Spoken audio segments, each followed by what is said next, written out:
Hello everyone, and welcome to this week's reviews. Illumination and Chris Renal, the studio and director behind Despicable Me, are back with a look at what our pets do when we leave the house. This is The Secret Life of Pets. Good enough. Come on, let's go! Move it or lose it! Every bird instinct I have says don't follow a dog on wheels. Mr. Pops, sir, shouldn't we be heading to the sewers?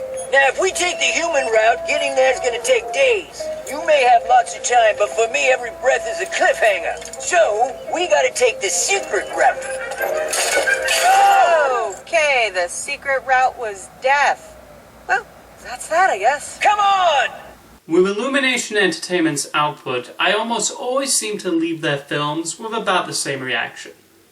That was cute. And that's how I feel about The Secret Life of Pets. This feels very much like a storyboard-driven film, where the artist threw a bunch of ideas for gags together and picked out the funniest ones. And this movie is pretty funny.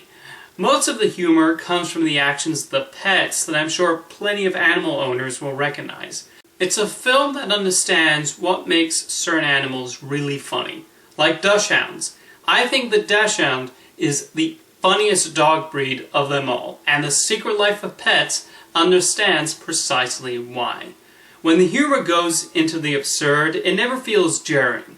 There's a scene in a sausage factory that I certainly will never forget. The voice actors are also well chosen, especially Jenny Slate as a love-struck Pomeranian, and Kevin Hart as an energetic and vengeful rabbit. I was never taken out of this film because of a certain celebrity voice, and I was able to see them as characters, and the characters are likable and well-rounded. We understand Max's frustration at this big new dog coming into his life, but Duke's point of view makes sense too.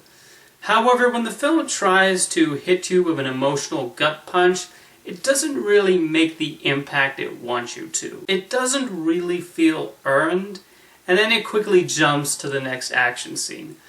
Illumination Productions seem to prefer to exist in a mostly happy and goofy world, and that's fine. It's well designed and realized, but I hope to see them expand their horizons a bit. Nonetheless, for what Secret Life of Pets sets out to do, it works. I enjoyed the characters, I thought the jokes more than succeeded, and the story, while basic, was decently constructed. It's not on the level of a Finding Dory and a Zootopia if one were to compare it to the rest of this year's animated crop, but I still recommend it.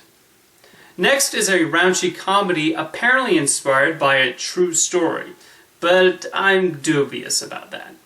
This is Mike and Dave Need Wedding Dates. You're a school teacher? Wow. Oh, I think they spelled frittata wrong on the menu.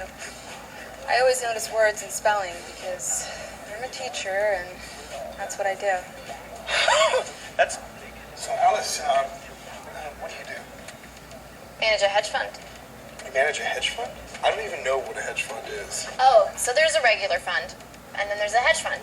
And our fund, we hedge it hard. Mike and Dave Need Wedding Dates is definitely in the vein of comedies where they mostly let the actors ad-lib, and then the best bits are selected in the editing room. And admittedly, there are some parts I found quite funny, though they were mostly of the side remark variety. The actors are also given the responsibility of making the characters more interesting, as only Anna Kendrick and Sugarland Beard are given somebody with a strong personality and dimension. Adam Devine's Mike shouts a lot. Zac Efron's Dave does not. And I've pretty much described the two of them. And Devine's constant screaming did start to get on my nerves after a while. Elements also feel taken from other wedding comedies, like Meet the Parents and Wedding Crashers, to the point the characters even reference Wedding Crashers as a direct inspiration, so at least the film is honest about its unoriginality. The attempts at sentimentality also don't quite hit. Mike and Dave Need Wedding Dates is mostly funny at the beginning, but then it starts to wear out its welcome with each act. But an occasional humorous moment pops in on occasion, just not quite enough for me to fully endorse it. It's an okay comedy, but falls a little short of being anything particularly memorable. Thank you for watching this week's reviews, and I'll see you next time.